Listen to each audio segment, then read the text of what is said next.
The Central Intelligence Agency, better known as the CIA, is one of the most powerful and secretive institutions in the United States government. It is a civilian foreign intelligence service, meaning its main job is not to police American streets or make arrests, but to gather information beyond U.S. borders. Its mission is tied to national security, collecting intelligence, analyzing global threats, and, in some cases, carrying out covert operations that the government does not publicly acknowledge. Headquartered at the George Bush Center for Intelligence in Langley, Virginia, the agency is so closely associated with its location that people sometimes simply call it Langley. But the CIA is more than a building. It is a central tool through which the United States tries to understand, influence, and respond to events around the world. To understand the CIA, it helps to understand what it is not. The CIA is often confused with the FBI, but the two agencies have very different roles. The Federal Bureau of Investigation is a domestic law enforcement agency. It investigates federal crimes, counterintelligence threats, and terrorism cases inside the United States, and it can arrest suspects. The CIA, by contrast, has no general law enforcement function. Its focus is foreign intelligence, learning what foreign governments, armed groups, political movements, and other actors are doing or planning.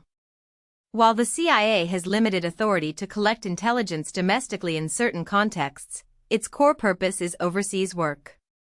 In simple terms, the FBI investigates and enforces the law, the CIA collects and analyzes foreign intelligence, often in environments where secrecy is essential. The CIA is part of the broader United States intelligence community, a network of agencies that includes military intelligence offices, the National Security Agency, the FBI, and others. Since reforms after 2004, the CIA has reported to the Director of National Intelligence, who oversees the intelligence community as a whole. But the CIA retains a unique identity because of its combination of analysis and clandestine human intelligence operations. Its intelligence products are intended for the President, the Cabinet, military leaders, and other policymakers. The basic idea is that leaders make better decisions when they have access to secret information, expert assessments, and warnings about emerging threats. Whether the subject is a hostile government, a terrorist network, or an unstable region, the CIA's value lies in turning hidden information into usable insight. Inside the agency, the work is divided into major directorates. Two of the most important are the Directorate of Analysis and the Directorate of Operations. Analysts study information from many sources and try to answer difficult questions. What is another country's leadership likely to do? How serious is a threat? Is a political crisis likely to escalate? The Directorate of Operations is associated with clandestine collection, especially human intelligence, often called HUMINT. That means recruiting sources, handling informants, and gathering secrets through people rather than only through satellites or intercepted communications. The CIA is responsible for coordinating human intelligence activities across the intelligence community. This makes it not just a consumer of information, but also one of the government's primary organizations for obtaining information that others are trying to keep hidden. The CIA's roots go back to World War II, when the United States created the Office of Strategic Services, or OSS. The OSS conducted espionage, sabotage, propaganda, and support for resistance movements against the Axis powers. After the war ended, President Harry S. Truman abolished the OSS in 1945, reflecting uncertainty about whether the United States needed a permanent peacetime intelligence service. But global politics quickly changed. The Soviet Union emerged as a rival superpower, communist movements gained influence, and American leaders feared being strategically surprised. In 1946, Truman created the Central Intelligence Group as an interim body. Then, in 1947, the National Security Act formally established the CIA. Its birth was inseparable from the early Cold War and the belief that intelligence had become a permanent requirement of modern statecraft. During the Cold War, the CIA became a major instrument of U.S. foreign policy. Its role expanded beyond simply collecting information.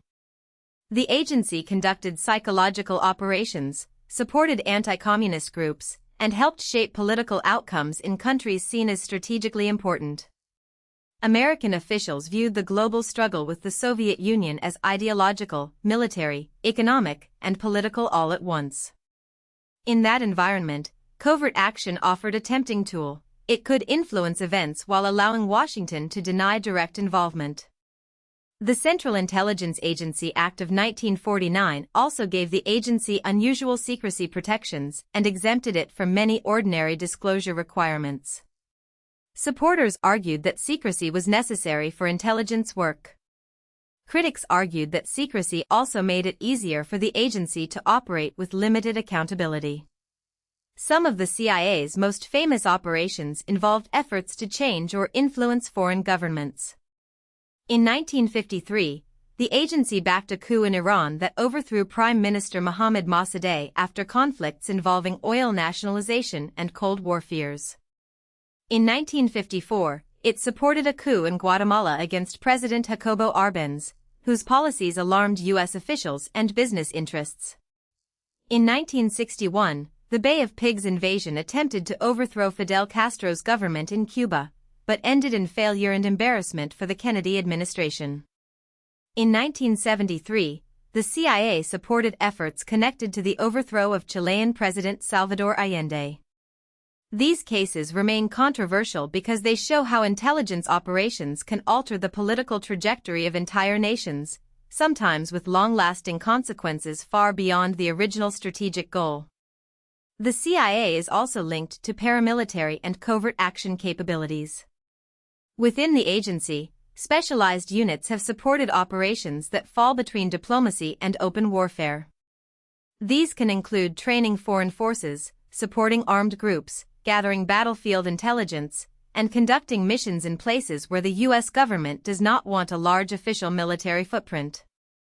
One such part of the agency is associated with what is now known as the Special Activities Center. Covert action can give policymakers options when they want influence without a declared war.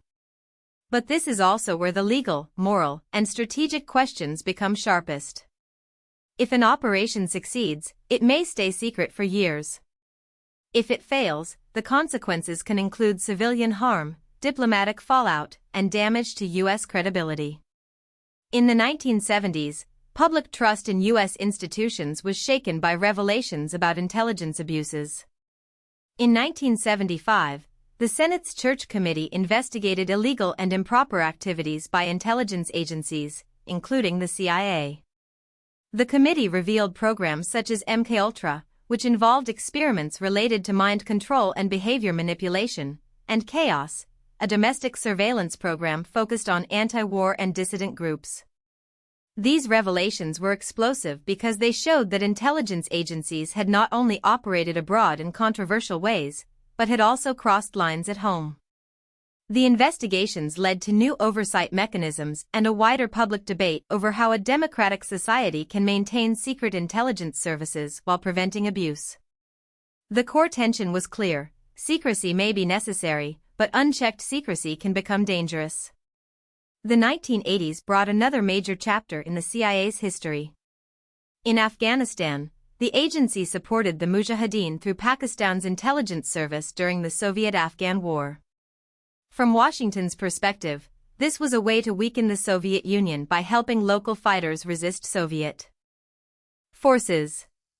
The program became one of the largest covert operations of the Cold War. Around the same era, the CIA was also associated with support for the Nicaraguan Contras, a rebel movement fighting the leftist Sandinista government. These operations reflected a broader strategy of countering communist or Soviet-aligned influence without direct U.S. military intervention. But they also raised questions about blowback, accountability, and the consequences of empowering armed groups whose long-term goals might not align with American interests. After the September 11 attacks in 2001, the CIA's role shifted sharply toward counterterrorism. Intelligence collection, covert operations, and cooperation with foreign governments became central to the global war on terrorism. The agency helped track terrorist networks, locate high-value targets, and support military and paramilitary operations in multiple countries. But this era also produced some of the CIA's most serious controversies. The agency became linked to secret detention sites, harsh interrogation methods widely described as torture, and extraordinary rendition, in which detainees were transferred between countries outside normal judicial processes.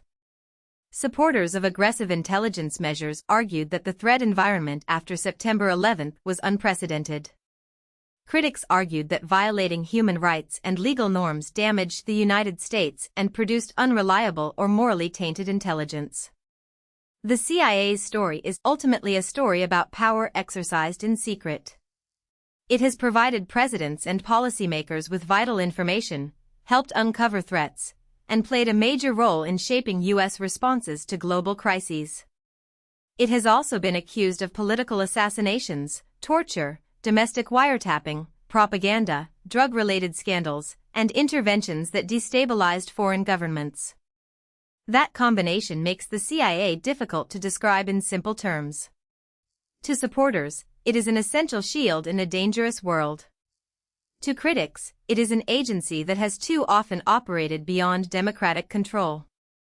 The truth is that the CIA sits at the intersection of national security, secrecy, law, and morality.